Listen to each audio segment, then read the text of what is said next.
O peche de numerosos polígonos de bateas a consecuencia da marea vermella está a aumentar significativamente nos últimos días. Segundo os expertos, débese fundamentalmente aos ventos do sur e ao efecto das mareas vivas, algo xa habitual nos últimos anos por esta época.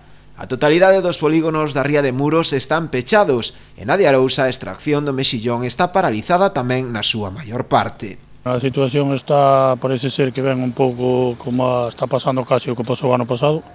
Ven igual unha semana ou dúas máis tarde. O cierre aquí nesta ría están cerrados todos os polígonos das bateas. De momento o marisco blanco está aberto, de momento hasta a navalla e a meixa ainda está ben. E non sabemos, claro, estamos xogar ca naturaleza, pois non temos nin idea se vai ser moi prolongado ou non, esperemos que non, porque se é un corto, se é moi pouco tempo, pois non nos afectaría demasiado. Ahora mesmo a venta do mexillón aquí nesta ría está prácticamente toda, ainda que algún mexillón queda, pero non moito, estáse metendo a cría, entonces realmente se fora un período corto, pois non afectaría. O problema témolo xa, como estamos moi escaldados do ano pasado, pois esperemos que non sea como o ano pasado, porque cerrounos neste tempo, abreu nada máis que por 2 ou 3 veces en unha semana e 10 días, estuvimos prácticamente hasta as Navidades, entonces iso sí que foi un dos piores anos que se recordan todos os bateiros. Noutras rías tamén malas, pero esta eu creo que foi unha das piores. E, bueno, pois temos que cruzar os dedos e esperar que este ano non veña tan malo como o ano pasado, pero xa digo, son cousas da naturaleza que non podemos facer moito máis que ter un pouco de paciencia e, bueno, esperar a ver o que pasa.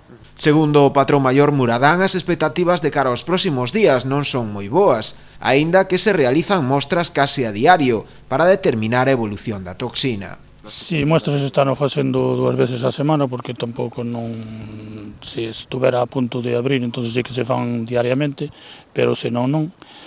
E, bueno, de momento non temos expectativas de que abra estes días, pero, bueno, eso non se sabe. A toxina, así como ven, tamén tende a desaparecer, pero a verdad que temos uns anos moi malos, hai 2 anos foi moi malo, o ano pasado foi fatal, e temos que esperar a ver se este ano non é tan malo como o ano pasado, senón sí que, pois non sei, algúns bateiros vámoslo a ter moi difícil, porque xa estamos o ano pasado dunhas perdas impresionantes, e non creo que soportaríamos outro ano igual ao ano pasado. Dase pois unha situación complexa para os produtores de mexillón, que como a maioría do sector pesqueiro e marisqueiro non están a pasar polo seu mellor momento. Pois, desde logo, o sector do mar en xeral tamén, xa o inverno pasado tamén foi de moitos temporales, tamén foi, por encima os precios non axudan nada, que ainda que así que houve moi pouca cosecha, moi poucos kilos, tampouco os precios subiron, ao contrario baixaron, tanto do peixe como no mexillón, en concreto, o marisco outro, bueno, o berberecho podes aguantar un pouco, pero, bueno, a maioría dos artículos si baixaron.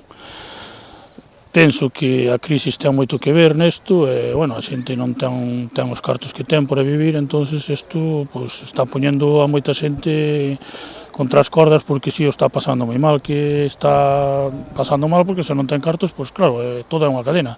Se ti non tes ingresos tampouco podes gastar.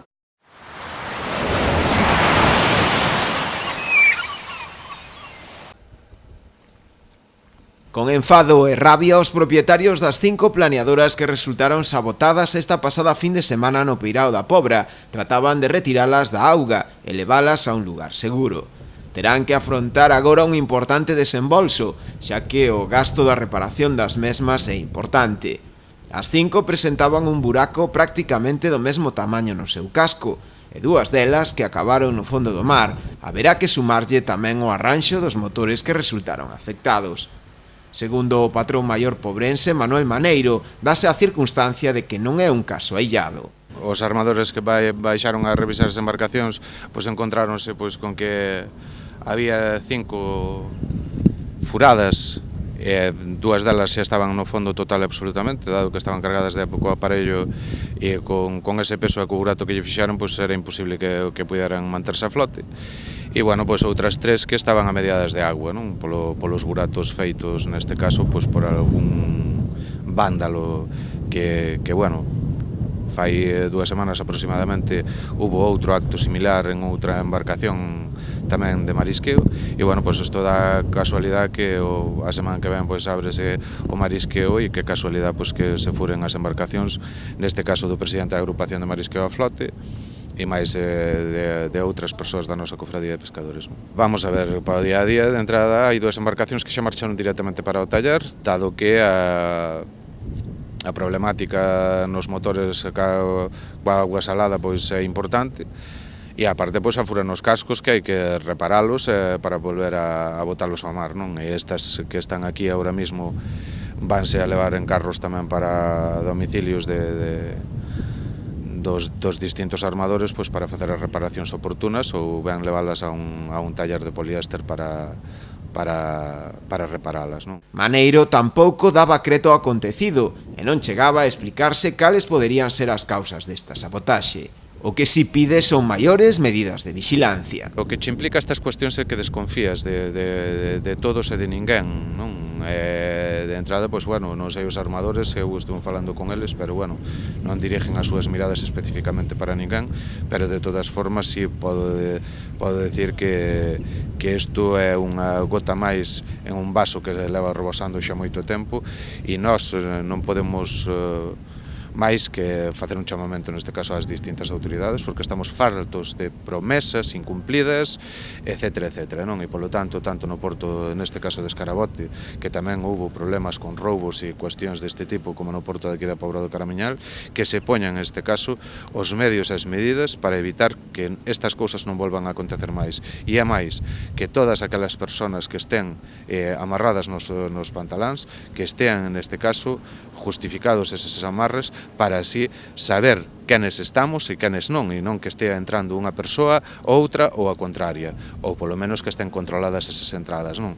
Porque encontrámonos, volvo a repetir, en unha indefensión total e absoluta, e nós o que non vamos a estar dispostos é seguir consentindo este tipo de situacións e consentir pois, este tipo de actitudes por parte de desaprensivos que ao fin e ao cabo non son máis que, como diría calquera, tareas cobardes, non? Son de xente que para nada en absoluto ten o valor de que si ten algo que dicirlle a un armador ou a calquera outra persoa, dicirlle a cara e ben, que non hai problema ningún por dicir 4 palabras, aunque non ou haxa en este caso un desacordo entre elas, non? Estos son venganzas cobardes que non se sabe nin por qué.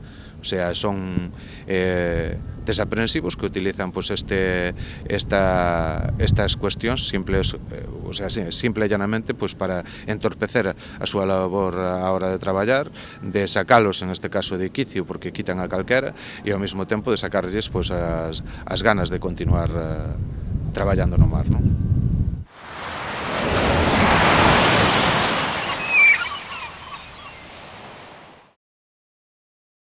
Os restos humanos achados o 6 de abril xunto ao barco pesqueiro Santa Ana, que recordamos afundiu o 10 de marzo fronte á costa asturiana de Cabo Peñas, pertencen ao mariñeiro muradán Manuel María Tajes. Así o confirmou o Instituto Nacional de Toxicoloxía e Ciencias Forenses tras cotexar as mostras de ADN dos restos cas dos seus fillos e comprobarse unha probabilidade de paternidade do 99,9%. O maxistrado do xulgado de primeira instancia e instrucción número 7 de Avilés procedeu a informar aos familiares máis directos. Manuel María Tajes foi o último dos falecidos en aparecer. O naufraxio cobrouse a vida de 8 dos 9 tripulantes que ían a bordo do pesqueiro con bandeira portuguesa.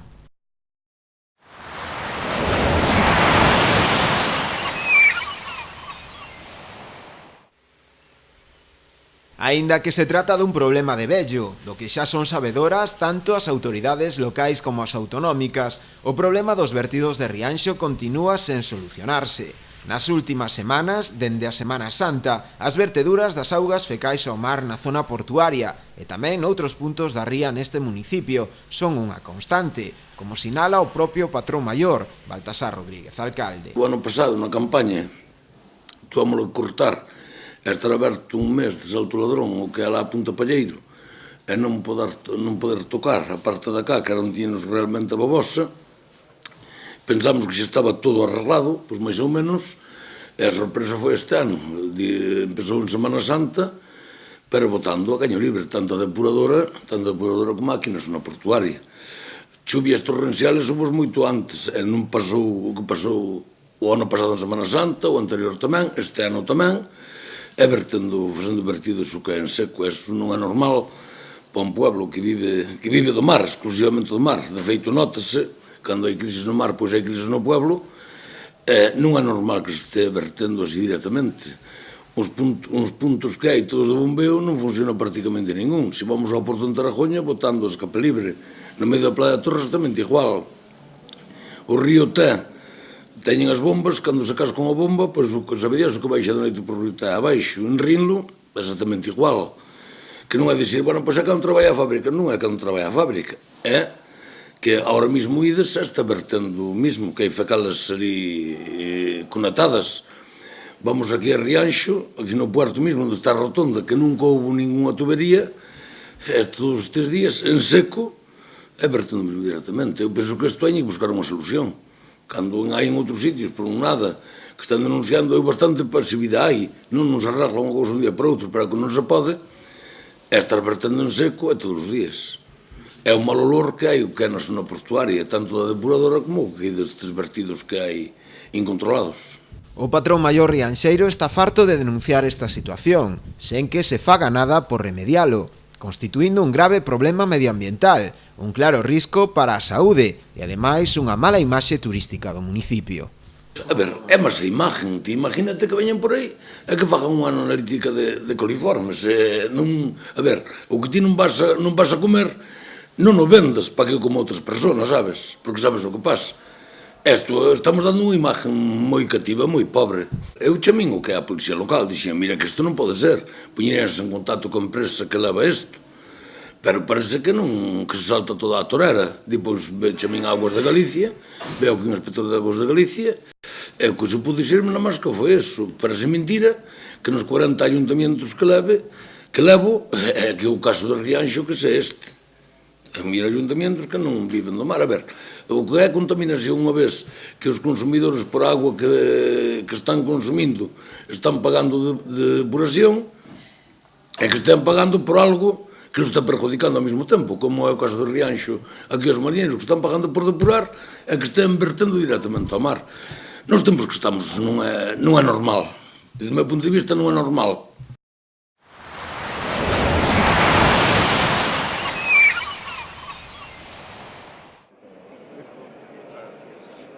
Durante 3 días Vigo será un ano máis referente mundial do sector naval ca Feira Navalia como escaparate. O evento celebrarase do 20 ao 22 de maio e esta semana levouse a cabo a súa presentación oficial, que contou ca presenza do alcalde de Vigo, Abel Caballero, o presidente de Navalia, José García Costas, o director de Navalia, Javier Arnau, e o conselleiro de Economía e Industria, Francisco Conde. Conde incidiu na importancia de posicionar os estaleiros galegos a nivel nacional e internacional, mellorando a súa xestión e a capacidade de produción. Eu entendo que o sector naval pasa, en primeiro lugar, por incrementar a súa capacidade productiva. Lóxicamente, é moi difícil abordar unha situación sen contratos. Hoxe temos contratos, pero é verdade que o futuro sigue a pasar por incrementar a nosa capacidade productiva. Pasa tamén por unha boa xestión e por unha posta en valor da competitividade dos nosos estaleiros. Necesariamente, os nosos estaleiros teñen que acudir ás licitacións internacionais e, lóxicamente, a súa competitividade en precio e en calidade é o que pode marcar gran parte dese futuro.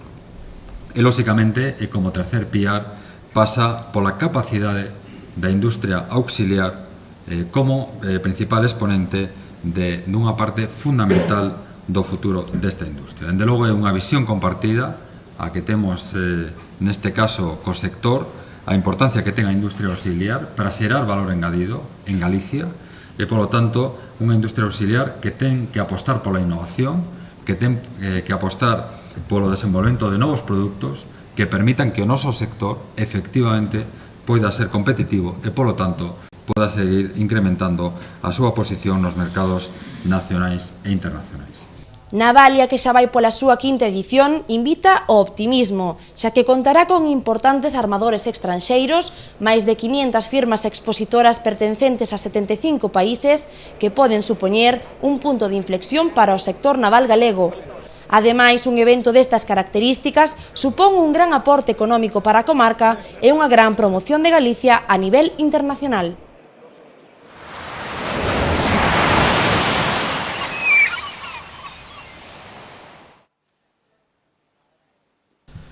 Membros do Grupo de Estudo do Medio Mariño veñen de descubrir na ría de Arousa novamente outro animal ata o de agora descoñecido para a ciencia. A nova especie, un verme plano duns 3 centímetros de longitude e de cor amarela, foi descuberta nas inmediacións do Club Náutico de Ribeira e foi bautizada co nome de Eurileptodes galiquias, na honra da Comunidade Autónoma de Galicia, en cuxas augas foi atopada. O Grupo de Estudo do Medio Mariño publicou xa os resultados realizados na prestixiosa revista científica Suquis, onde se citan ademais 9 especies destes vermes planos mariños, ou tamén denominados platemintos, coñecidos comunmente tamén como planarias, que foron localizadas por primeira vez en augas galegas, sendo algunhas delas a primeira vez que se atopan na costa atlántica peninsular. Este traballo é o primeiro dunha serie que están a realizar en colaboración co Museo Nacional de Ciencias Naturais de Madrid, nos que se darán a coñecer novos datos doutras especies pertencentes a este grupo taxonómico, en xeral bastante descoñecido. Estes novos datos ampliarán significativamente o listado de especies e contribuirán a aumentar o coñecemento da biodiversidade e riqueza das augas galegas.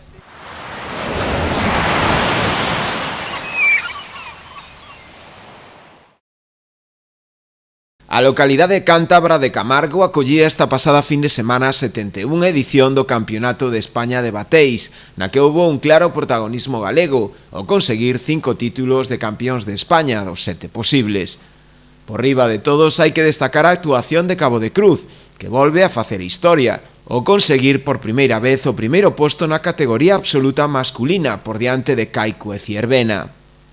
A embarcación de Chapela foi a gañadora na final absoluta feminina, mentres que Vilaxoán acadou a vitoria en promesas femininas. Cabo de Cruz conseguiría tamén 2 meritorios segundos postos, en xuvenil feminino e en cadete masculino, mentres que Mecos acadaría o triunfo na categoría xuvenil masculina.